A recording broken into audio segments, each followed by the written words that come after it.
Bonjour à toutes et à tous, j'espère que vous allez bien. Aujourd'hui pour cette nouvelle vidéo, résumé de l'étape 4 du Tour de France 2019, Reims-Nancy, en ce 9 juillet 2019. Alors une étape vraiment quasiment toute plate, avec deux difficultés quand même répertoriées pour le classement des grimpeurs, deux difficultés de quatrième catégorie qui ont attribué des points à l'échappée du jour, constituée tout simplement de trois coureurs, deux de la Wanty Group Gobert avec Johan Ofredo qui avait déjà fait une étape en tête du peloton dans une échappée, et un coureur de son équipe, Frédéric Backert, accompagné du rouleur Michael Char de la CCC, très en jambes en ce moment. Derrière dans le peloton ça n'a pas trop bougé, il y a eu quelques crevaisons de Thibaut Pinot pour les leaders. Il n'y a pas eu beaucoup d'agitation. Donc l'échappée s'est très vite fait reprendre par un peloton qui avait vraiment la volonté d'un sprint massif, avec quand même Michael Char qui était le plus costaud des trois échappés et qui a pu résister quasiment jusqu'à 15 km avant l'arrivée. Dans les 10 derniers kilomètres, on a eu l'attaque d'un coureur de la Total Direct Energy, Lilian Calmejane, qui a essayé de fausser compagnie au peloton, puis s'est fait rattraper par les trains des sprinters qui étaient vraiment bien alignés pour assister tout simplement à un sprint massif dans cette étape. Alors, au niveau du profil de cette étape, c'était vraiment très plat.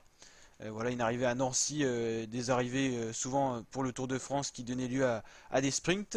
Alors on a assisté à un sprint massif où Elia Viviani, l'Italien, a réussi à s'imposer. Il cherchait des victoires cette saison. Sur le Giro, il n'avait pas réussi à avoir de victoire. Deuxième, Alexander Christophe. Et troisième, Caleb Ewan, l'Australien, qui a fait pas mal rouler son équipe, mais ça n'a pas donné grand-chose. Alaphilippe reste en jaune, Sagan reste en vert. Le meilleur grimpeur, toujours Tim Wellens, qui d'ailleurs a été lâché dans une des difficultés du jour. Meilleur jeune, Wout van Aert, qui a roulé d'ailleurs pour Groenewegen, qui n'est pas encore en jambes après sa chute. Jumbo Visma, meilleure équipe. Et plus combatif du jour, Michael Char par rapport à sa prestation. Donc voilà le classement du sprint. Le premier français, Christophe Laporte, c'est quand même juste 10ème. Hein. Voilà, Viviani, Christophe, Ewan, Sagan qui a pas ses jambes encore au maximum. Nizzolo, Stuyven.